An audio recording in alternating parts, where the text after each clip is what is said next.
Hello everyone and welcome back to Phoenix Wright Ace Attorney, where we're having what might be the weirdest chapter, or the weirdest case I think we've had in any of the games, which is kind of impressive. I did not expect Regina to be in love with a puppet. That nothing could have prepared me for that. Oh, what's going on in here? So now we're trying to find Mo. Huh? Detective Gumshoe took off already. Yeah, probably because we ditched him earlier. And then he and the other cops got lonely and headed back to the precinct. Wait. Let's take a look. Aha! The ringmaster's body was found here. I heard that the way he fell over made him look like he was carrying a wooden box. But what in the world really happened here? Okay. That didn't really tell me much. I looked at all these things. Something's covered up by a tarp, an old sign perhaps. Nick, look out! They've got the killer trapped behind that tarp. What, it wasn't funny? You know it wouldn't have hurt you to look even a little bit surprised. Ooh, she didn't notice that I was too scared to talk. Fantastic. This is the condenser for the air conditioner. It hasn't been used in a while. What? How'd you figure that out? You're not making things up now, are you? Hold your horses. It was easy to figure out, because it's winter. It was snowing before the murder, right? Well, look at the condenser. The snow is still piled up on top of it. Wow, Nick, I'm impressed. Maybe you should be a PI instead of an attorney. And the safety light. This safety light was on at the time of the murder, wasn't it? That's what they say. There were performers in the lodging house, so it makes sense that it was on. I bet the killer was worried that someone would spot them during the crime. Okay. Mo. Oh my, if it isn't Mr. Wright all the time. Ugh. It's alright to be wrong every now and again, right? See, Nick, it just took a while for the joke to find its audience.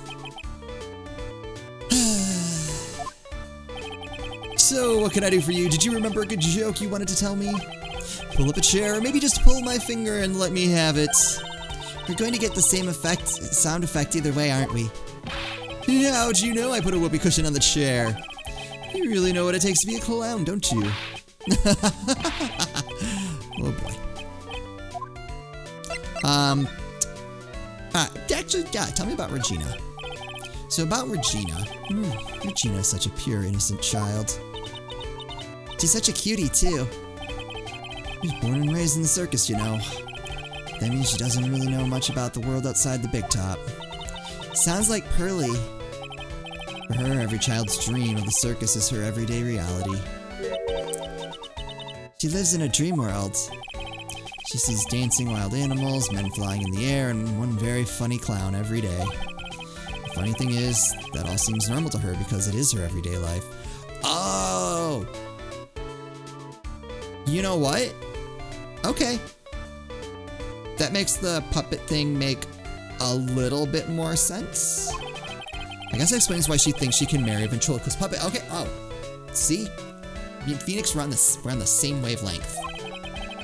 Don't ask me if her reality is a good thing or a bad thing, though. Clown sees life simply, without complications.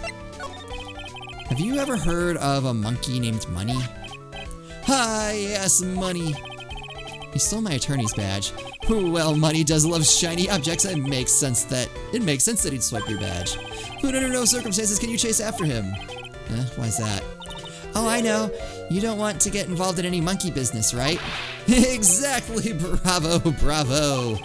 Enough joking around, though. Money isn't considered a member of Regina's family. And who does he belong to? I'll be happy to take you to where his owner is staying. You mean right now? Of course. Shall we go? Should we go with him now or wait a while?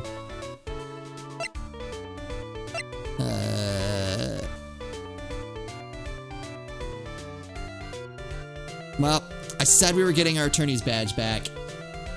And I'm getting that badge back. In before this stretches it out to like 4 hours before you get your badge back. Lodging house, 3rd floor, Acro's room. Alright, wait, what do we got? We got some weird stuff in here. This is it. What's wrong, Mr. Wright? I can't breathe. Don't be such a wimp. You only had to climb 2 flights of stairs.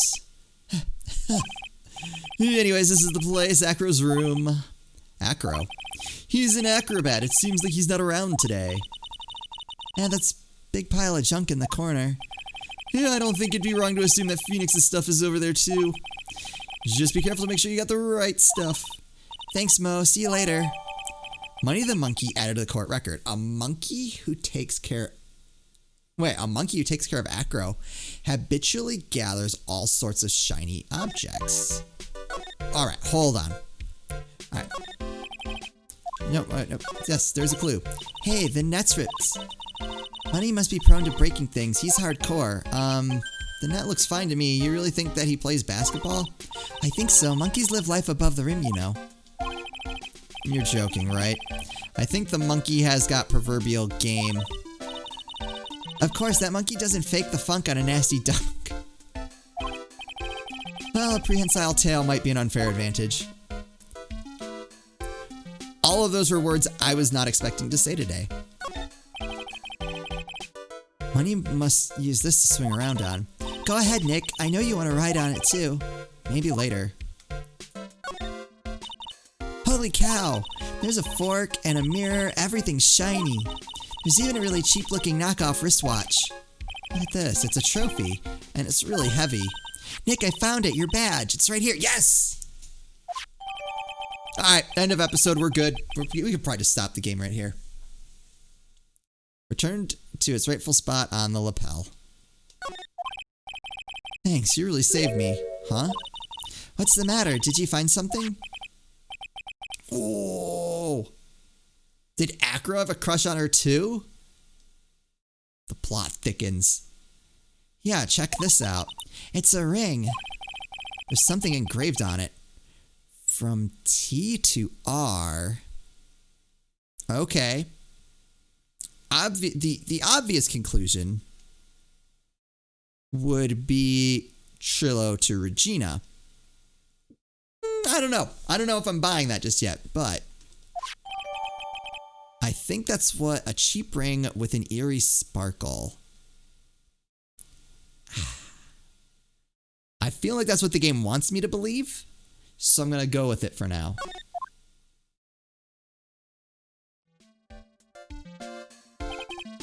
Well, I think it's about time we wrap up our investigation. What? Do you think we'll win in court tomorrow? Who knows? Even I can't imagine what kind of testimony will come out tomorrow. I'm guessing Mo will be a witness in court tomorrow. Mo and maybe the puppet. Don't worry, Nick. No matter what, we still got a magician on our side. That's good, because we might need some magic tomorrow.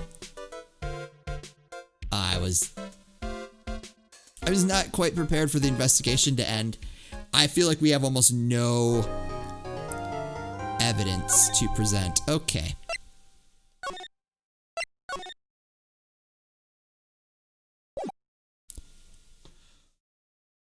I'm not ready.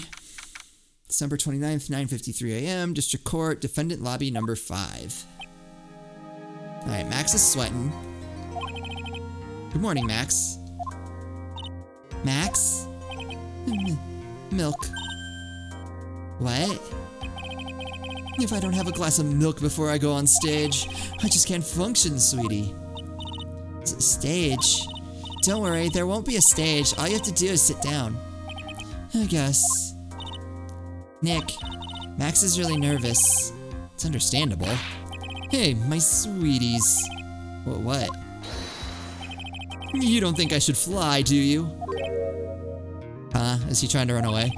You know, you've got to make a good first impression. Oh. No, he literally wanted to fly. Okay. No, don't do any of that. When I enter the room, maybe I should fly in and warm up the crowd a little. No. We can't be having you flying around the courtroom. It just wouldn't be right. Oh!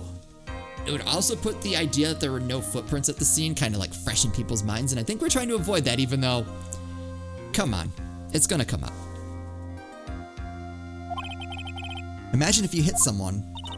Don't worry, Max. Just do what Nick says and everything will be okay. No, sweetie. What is this time, Max? Ooh, why don't you try flying into courtroom? I can see it now, the dashing young lawyer flying fabulously in from above. One glimpse of that and everyone in the room will be on your side.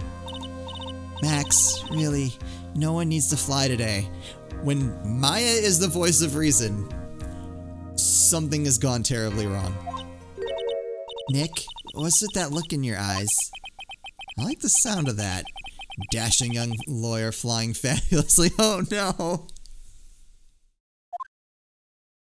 Let's just all walk into the courtroom and not make a spectacle. Oh boy. And now the case of one... What? What? Your Honor, get on with it. Oh, sorry. I just realized that the defendant's name is Billy Bob Johns. Oh. Well, is the defendant also known as Maximilian Galactica? Yes, Your Honor. He does often go by that name. You know, my grandchild is a huge fan of his. I think everyone here wouldn't mind if we call the defendant Maximilian Galactica. It sounds more friendly. I don't think that's what you're supposed... Alright, whatever. I think it works in my favor. I wonder if that's your advantage. Again, me and Phoenix, we're on the same... I was a little more optimistic about it than he looks, but we're on the same wavelength. Ms. Von Karma, your opening statement, if you please. I hope you didn't bother thinking you'd win this one, Mr. Phoenix, Wright. Well, I mean, I ruined your perfect record, so, you know, there's that. That spirit channeling trial was a sham. I refuse to acknowledge its legitimacy.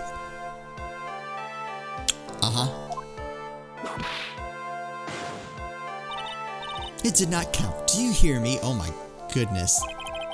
You'll still be upset about what happened last time. You have no chance. Zero, zilch, nada. I'm not losing this case. Why, you ask? Because it is not in the nature of Von Karma to lose at anything. Except, I beat you once, and I beat your dad, and now he's in jail. Or dead or something, I don't know. Did it ever explain what happened to him? I don't remember. I guess being born with the name Von Karma is a free pass to be arrogant and annoying. We'll watch and learn, Mr. Phoenix, Wright. I'll show you the textbook procedure for proving how absolutely guilty you are. Me? Guilty? What are you talking about? It will be my ultimate revenge. But it's not like it'll bring her dad back. There, opening statement complete. Now let's hurry and wrap up this waste of time. Very well, you may now call your first witness, Miss Von Karma. Detective Gumshoe, get up there. Now. Sorry to keep you from work, as I'm sure you need every penny you can earn, Detective. Wait, he doesn't get paid to appear in court? Oh, that's awful. Don't mention it. It's no trouble at all. I've been looking forward to this. Wait, what? Very well, I would like you to begin by shedding light on the events in question. At your service, sir. All right, Detective, you may proceed with your testimony. Details of the events. Go. The night of the crime, snow had fallen until 9:40 p.m., making it extremely cold out. All the circus performers were gathered in the big top to practice their routines. The practice sessions broke up around 10 p.m. The murder itself took place in the plaza in front of the lodging house at 10:15 p.m. The victim was found bent over a wooden box, dead as a doornail. Ventriloquist box. The cause of death was blunt force trauma that snapped the vertebrae in his neck. I see, he was beaten to death. There's the autopsy report for the victim. Court accepts this into evidence. Autopsy report added to the court record. A blunt object, Very well, Mr. Wright, you may begin your cross-examination. Yes, Your Honor. Alright, just start by pressing everything. Wait, hold on. Hold on, I want to look at things.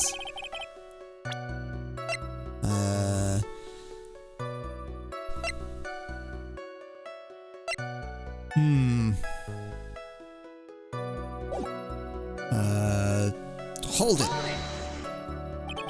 Let me ask you about the snow. It was nearly a blizzard up until the time of the crime. Did it pile up?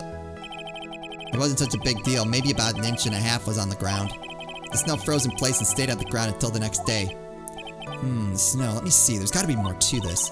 What's the matter, Nick? I need to take a look at the court record. Mr. Gumshoe, what were the members of the circus doing on the night of the crime? Wait.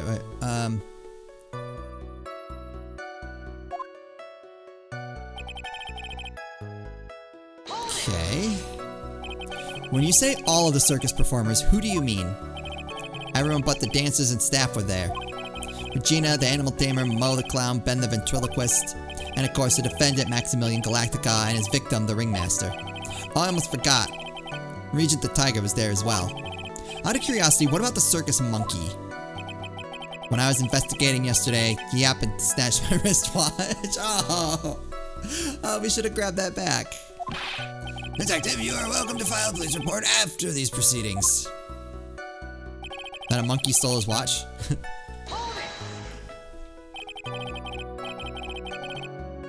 After the practice was over, where did everyone head off to? Regina was playing with Regent while Mo went back to his room tired from work. Ben the ventriloquist went to the front gate, absorbed in his own world. The ringmaster and Max went off to the ringmaster's room to talk privately.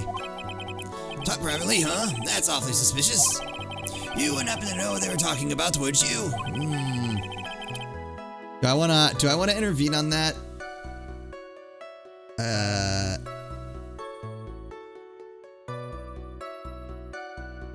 Seemed they were negotiating Max's salary. Actually, Max was asking for Regina's hand in marriage. Oh, I thought we were gonna have to snitch on Max. Okay. I'd like you to be a bit more specific about the event at 10:15 p.m. Okay, not a problem, pal. We've got a witness that told us how the whole thing went down. Ow! This is totally meaningless. Time to move on. Alright, we'll just have to revisit that testimony later. Wait, what? Isn't now the time for testimony? Detective Gumshoe, would you mind telling us how the victim met his end?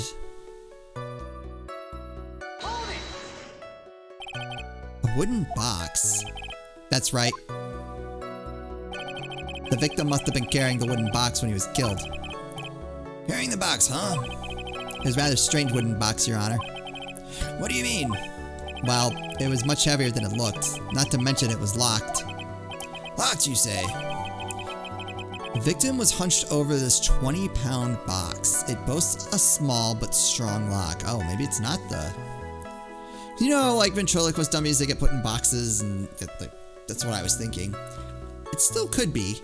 I don't know why it would be 20 pounds without the dummy in there. Because where I was starting to go with this is I thought maybe Ben or Trillo tried to get the ringmaster. They were like, oh, help me carry this box over there, and then like snapped his neck on the way. This may be my only chance, so I might as well ask some questions. Or beat him in the back of the neck. I guess not snapped. That's probably important. Alright, what do I want? About the box, about the lock, about the contents. I feel like I would want to know... I mean, if they were able to get inside, I feel like I want to know what was in there. But I also want to know about the box itself. I wonder if I get to ask both. Let's start with the contents, because if I don't get another choice, that's the one that I care about the most. Do you mind telling us what was inside that box? Well, when we found the box, it was locked tighter than Fort Knox, so we took it back to the station and cracked it open. All that was inside was this little bottle. What? Is that like a salt shaker? No. Bottle? What is that, detective? Exactly what it looks like, Your Honor. It's a condiment bottle. Oh, I was close. What's inside the bottle? It's filled with pepper. I was actually not too far off. Pepper? Why in the world was it locked in that big box? There's only one little bottle in that huge box. I wonder if that has some sort of special meaning. Small seasoning bottle. Found inside the wooden box the victim was hunched over. It contains pepper.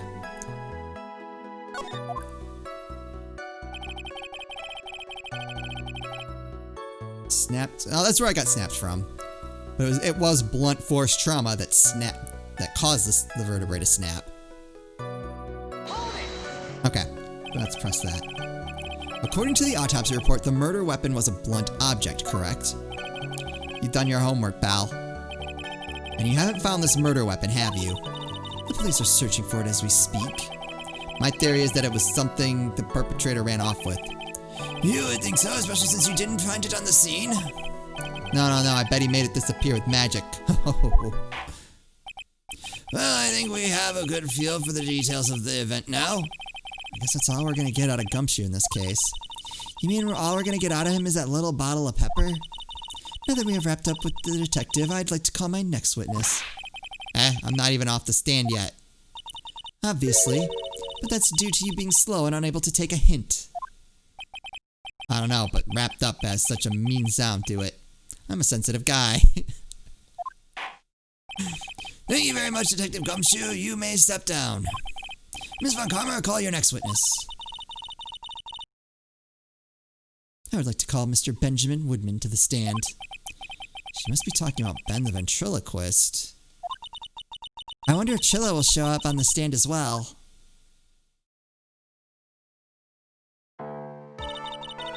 Oh boy.